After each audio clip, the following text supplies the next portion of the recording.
ஜெய் ஸ்ரீ மாத்ரே நமக. ஜெய் குருதத், ஜெய் குரு பரசுராம். நமஸ்காரம். நான் கரூர்லேருந்து வல்சலா பணிக்கர், பிரசன்ன ஜோதிடர்.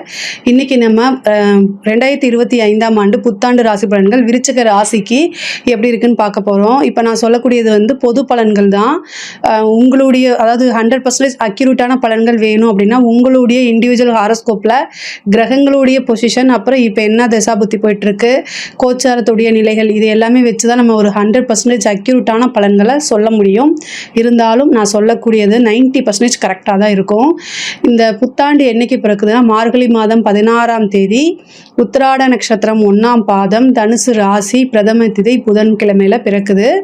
இந்த வருஷம் அதாவது 2025 பிறக்கக்கூடிய அந்த டைமில் விருச்சக ராசிக்கு கிரக நிலைகள் எப்படி இருக்குது, கோச்சாரத்தில் கிரக நிலை எப்படி இருக்குது அப்படின்னா, உங்கள் ராசியிலேயே புதன் இருக்கார். அஷ்டமத்துக்கு அதிபதி புதன், 11க்கும் அதிபதி புதன், அவர் உங்கள் ராசியிலேயே இருக்கார்.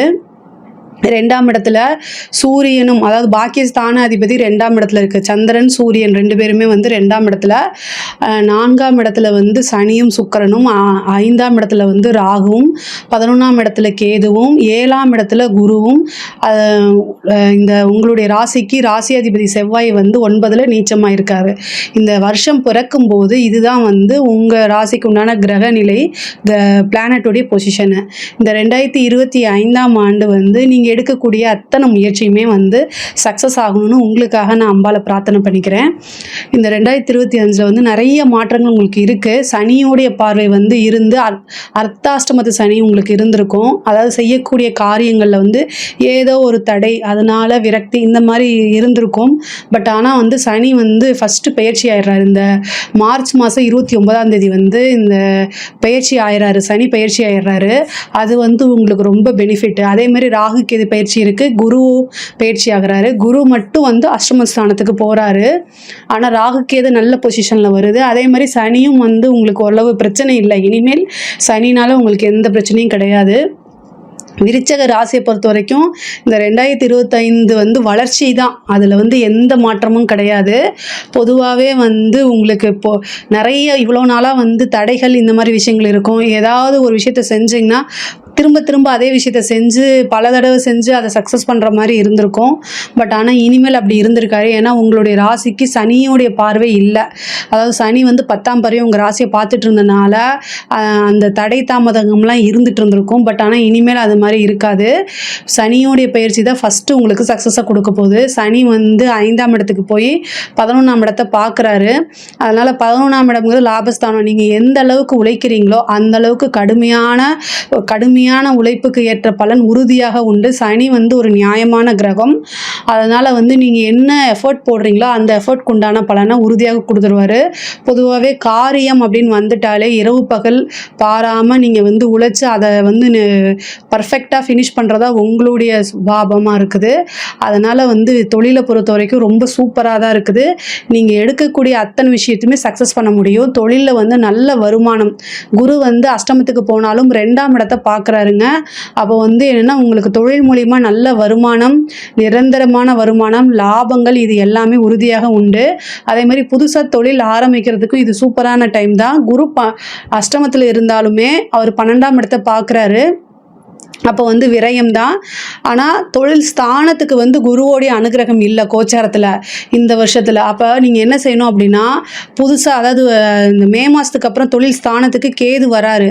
உங்களுடைய ஜாதகத்தில் 10ஆம் அதிபதியுடைய நிலை, 10ஆம் கிரகம், அதாவது இப்போ தசாபுத்தி இப்போ என்ன போயிட்டுருக்கு, இது எல்லாமே வச்சுட்டு புதுசாக தொழில் தொடங்குறதுனா பண்ணுங்கள். ஆனால் குரு 12ஆம் இடத்தை பார்க்கும்போது ஏதாவது ஒரு சுப விரயம் பண்ணிடுங்க. ஒன்று வீடு இடம் வாங்குறது, வாகனம் வாங்குறது, அல்லது புதுசாக பிஸ்னஸில் இன்வெஸ்ட்மெண்ட் பண்ணுறது, ஒரு நல்ல இன்வெஸ்ட்மெண்ட் பண்ணுறது, இந்த மாதிரி விஷயங்களை நீங்கள் ஹேண்டில் பண்ணிக்கோங்க. ஆனால் நிறைய நன்மைகள் தான் உண்டு. தொழில் மூலிமா வருமானம் அப்படிங்கிறது உண்டு. இது வரைக்கும் தேங்கி கிடந்த இதெல்லாமே மாறும். ஏற்றுமதி இறக்குமதி சார்ந்த தொழில்களுக்கு இது சூப்பரான டைமு. தாராளமாக நீங்கள் முயற்சி பண்ணுங்கள். உறுதியாக உண்டு. அதாவது இம்போர்ட் எக்ஸ்போர்ட்டு, ஃபாரின் சம்மந்தப்பட்ட விஷயங்கள்லாம் இது இந்த வருஷம் பணமழை அப்படின்னு சொல்லலாம். அந்தளவுக்கு நடக்கும். அதே மாதிரி உத்தியோகத்தில் இருக்கவங்களுக்கும் இது சிறப்பான வருஷம் வருஷம் தான். ஆறுக்குடையவர் வந்து உங்களுக்கு ராசி அதிபதியே தான். அவரும் வந்து பார்த்திங்கன்னா நல்ல பொசிஷனில் தான் இருக்கார். குரு வந்து உங்களுக்கு அஷ்டமத்துலேருந்து 2ஆம் இடத்தையும் 4ஆம் இடத்தையும் பார்க்குது. ஒரு நல்ல ஜாப் கிடைக்கிறது, அதே மாதிரி ஒரு நல்ல நீங்கள் பார்த்துட்டு இருக்கிறதுல வந்து ஒரு ப்ரொமோஷன் கிடைக்கிறது, உத்தியோகத்தில் வந்து ப்ரொமோஷன் கிடைக்கிறது, இந்த மாதிரி விஷயங்கள் நடக்கும். நீங்கள் மெயினாக சனி வந்து 5ஆம் இடத்துல இருந்து 10ஆம் பார்வையாக வந்து 2ஆம் இடத்தை பார்க்குறாரு. 2ஆம் இடம்ங்கிறது வாக்குஸ்தானம்.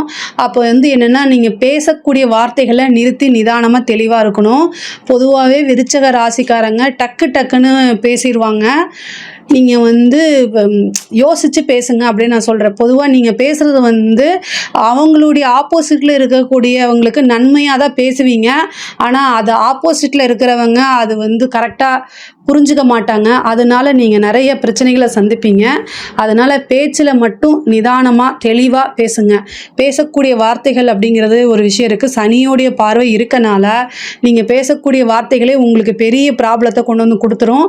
அது இல்லாமல் குடும்ப நபர்கள்கிட்ட அனுசரித்து போங்க. குடும்ப நபர்கள் இந்த வருடம் வந்து உங்களை மிஸ் அண்டர்ஸ்டாண்ட் பண்ணிக்குவாங்க. அவங்களுடைய ஆதரவை நீங்கள் எதிர்பார்க்காதீங்க. அது பெரிய லெவலில் உங்களுக்கு சப்போர்ட் பண்ணாது. பெண்களை பொறுத்த வரைக்கும் வந்து இந்த வருஷம் வந்து நீங்கள் நினைச்ச காரியங்கள் வந்து கைகூடும். ஆனால் கணவன் மனைவியிடையே இருந்த பிரச்சனைகள்லாம் வந்து ரொம்ப கேர்ஃபுல்லாக கையாளணும். குருவோடைய அனுகிரகம் இல்லை, அஷ்டமத்துக்கு போகுது. அது சனியோடைய பார்வை வேற வருது. அதனால் வந்து சண்டை சச்சரவுகள் வரத்துக்கு உண்டானது இருக்குது. கணவருடைய தேக ஆரோக்கியத்தில் கூடுதலாக கவனம் செலுத்துங்க. அதாவது உங்களுக்கு எக்கனாமிக்கலாக நிறைய வளர்ச்சிகள் இருக்குது. ஆனால் குடும்ப ரீதியாக மனக்கசப்பை உண்டு பண்ணும். முக்கியமாக திருமணம் சம்மந்தப்பட்ட விஷயங்களில் திருமணம் ஆனவங்க வந்து சின்ன சின்ன பிரச்சனைகளாக இருந்தால் ரொம்ப அமைதியாக போங்க. சில பேர்த்துக்கு மன முறிவை கொடுத்துரும். கோர்ட்டு கேஸு, டைவர்ஸ் இந்த மாதிரி விஷயங்கள்லாம் வந்துடும். அதனால் ரொம்ப கவனமாக இருக்கணும். அதே மாதிரி இந்த 10ஆம் இடத்துக்கு வந்து கேது வரதுனால ஒரு கர்ம பிராப்தம் இருக்குது. அதனால் வீட்டில் இருக்கவங்க வந்து முடியாமல் இருக்காங்கன்னா உடனே ஹாஸ்பிட்டலைஸ் பண்ணுங்கள். அவங்களுக்கு ஹெல்த் செக்கப் பண்ணுங்கள். இமீடியட்டாக வந்து ஒரு ட்ரீட்மெண்ட் எடுங்க. இல்லை அப்படின்னா அது ஒரு பெரிய கண்டமாக மாறுறதுக்கு உண்டான அமைப்பு இருக்குது. தாய்வழி சொத்துக்களில் இருந்த பிரச்சனைகள்லாம் நீங்கி உங்களுக்கு தாய்வழி சொத்துக்கள்லாம் வந்து சேரும். படிப்பை பொறுத்த வரைக்கும் வந்து நல்ல மாற்றங்கள் இருக்குது. படிப்பில் வந்து முன்பை விட நல்ல ஆர்வம் வரும். இந்த ராகு வரதுனால ஏற்கனவே மந்தமாக இருந்தவங்க கூட இந்த ராகு கேது பயிற்சிக்கு அப்புறம் நல்லா படிக்கிறதுக்கு உண்டான வாய்ப்புகள் இருக்குது. நல்ல ரிசல்ட்டை எதிர்பார்க்க முடியும். குரு அஷ்டமத்துக்கு போனாலும் 4ஆம் இடத்தை பார்க்குறாரு. அதனால் படிப்பில் வந்து நல்ல ரிசல்ட் அப்படிங்கிறது உறுதியாக உண்டு. இது இந்த வருஷம் வந்து பார்த்திங்கன்னா ஹையர் ஸ்டடீஸ்க்குலாம் ரொம்ப சூப்பராக இருக்குது. ஹையர் ஸ்டடி படிக்கிறவங்களாம் ஈஸியாக நீங்கள் நினச்ச பர்சன்டேஜ் எடுத்து ஒரு பிளேஸ்மெண்ட் ஆகிறதுக்கு உண்டான வாய்ப்புகளாக இருக்குது. புதுசாக வந்து வேலை கிடைக்குமா, வேலைக்கு வெயிட் பண்ணிட்டு இருக்கவங்களுக்குலாம் இப்போ வேலை கிடைக்கிறதுக்கு உண்டான அமைப்புகள் இருக்குது. கலை சம்மந்தப்பட்டவங்களுக்கு கலை அப்படின்னாலே வந்து இந்த விருச்சிக ராசியை பொறுத்த வரைக்கும் ரொம்ப கவனமாக இருக்கணும். நீங்கள் எந்த அளவுக்கு ஈஸியாக பிரபலமாகறீங்களோ அதே அளவுக்கு ப்ராப்ளத்தையும் சந்திப்பீங்க. பொதுவாகவே விருச்சிக ராசிக்கு வந்து எப்போவுமே அட்ராக்ஷன் அப்படிங்கிறது இயற்கையாகவே வரக்கூடியது. ஏன்னா அது காலபுருஷனுக்கு 8ஆவதாக வருது. முக்கியமாக வந்து பார்த்திங்கன்னா அனுஷமும் கேட்டை நட்சத்திரக்காரங்களும் பீப்புளை வந்து ஈஸியாக வந்து ஈர்க்கக்கூடிய தன்மை அந்த 2 நட்சத்திரக்காரர்களுக்கு இருக்கும். அதனால என்னென்னா நிறைய பெரிய ப்ராப்ளமாகவும் வரும், உங்களுக்கு ப்ராப்ளமாகவும் ஆகுவீங்க. ரெண்டுமே ஈக்குவலைஸ்டாக உங்களுக்கு வரும். ஸோ ஒரு விஷயம் நமக்கு நல்லது நடக்குதுன்னா அதுக்கு ஈக்குவலாக இன்னொரு விஷயத்த நீங்கள் பேலன்ஸ் பண்ணி தான் ஆகணும். அதை சமாளிக்க தெரியும் உங்களுக்கு, அதையே ஃபாலோ பண்ணிக்கோங்க. முக்கியமாக வந்து பார்த்திங்கன்னா இந்த 4ஆம் இடத்த குரு பார்க்குறதுனால வீடு வாகனங்கள் வாங்கக்கூடிய அமைப்பு, ரொம்ப நாளாக ட்ரீம் ஹவுஸ் அப்படின்னு நினச்சிட்டு இருப்பீங்களா, அவங்களுக்குலாம் இது ஒரு வரப்பிரசாதம். ஏன்னா 4ஆம் இடத்துல வந்து பார்த்திங்கன்னா ராகுவும் வருது, குருவோடைய பார்வையும் அனுகிரகமும் கிடைக்குது. மே மாதத்துக்கு அப்புறம் இந்த ஜூன்லலாம் வந்து நல்ல அமைப்புகள் இருக்குது. உங்களுக்கு நீங்கள் நினச்ச மாதிரியே எதிர்பார்த்த மாதிரியே வீடு வாங்குறதுக்கு உண்டானது, வாகனங்கள் வாங்குறதுக்கு உண்டான அமைப்புகள்லாம் இருக்குது. ஒரு சிலர் வந்து தொழிலுக்காக இடம் வாங்குறது அந்த மாதிரிலாம் இருக்கும். உங்களுக்கு எதுவாக இருந்தாலும் இந்த 2025 வந்து இடம், வீடு, வாகனம் வாங்கக்கூடிய அமைப்புகள் பிராத்தம்லாம் தானாக தேடி வரும்.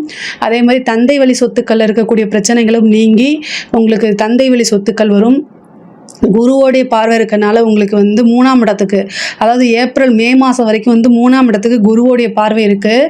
இவ்வளோ நாளாக வந்து உங்களுக்குன்னு உண்டான பாகப்பிரிவினை சேராமல் ஏதாவது கோர்ட்டு கேஸு வழக்குகள் இருந்தால் கூட அதெல்லாமே உங்களுக்கு சாதகமாக மாறி அது உங்களுக்கு உண்டான ஷேர்ஸ்லாம் வரதுக்கு உண்டான அமைப்புகள் இருக்குது. பொதுவாகவே விருச்சிக ராசிக்கு ஓவராலாக ரொம்ப அருமையாக இருக்குது. அதாவது உத்தியோகத்தையாக இருந்தாலும் சரி, பார்க்கக்கூடிய தொழிலாக இருந்தாலும் சரி, எல்லாத்துலேயுமே வளர்ச்சி, எக்கனாமிக்கல் ரீதியாக நிறையா நன்மைகள் தான் நடக்குது. இந்த திருமணம் சார்ந்த விஷயங்களை ரொம்ப கவனமாக இருக்கணும். உங்களுக்கு திருமணம் நடக்குமா அப்படின்னா ஏப்ரல் மாதம் வரைக்கும் தான் உங்களுக்கு டைம் இருக்குது, குருபலம் இருக்குது. மே மாதத்துக்கு அப்புறம் குரு பயிற்சி அஷ்டமத்துக்கு போயிடுறாரு. அதனால் உங்களுடைய ஜாதகத்தில் 7ஆம் அதிபதியோடைய தசா புத்தி போகுது அப்படின்னா அதையும் நீங்கள் பார்த்து செக் பண்ணிக்கோங்க. ஆனால் கோச்சாரத்தில் திருமணம் சார்ந்த விஷயங்களுக்கு பெருசாக கை கூடலை. அதே மாதிரி புத்திர பாக்கியத்துக்கும் வந்து பெரிய லெவலில் உங்களுக்கு இல்லை, குருவோடைய அனுகிரகம் இல்லை. அதனால் உங்களுடைய ஜாதகத்தில் வந்து அது மாதிரி இருக்கான்னு பாருங்கள். குலதெய்வ வழிபாடு பண்ணிக்கோங்க. 5ஆம் இடத்துக்கு உங்கள் ராசிக்கு 5ஆம் இடத்துக்கு சனி வராரு.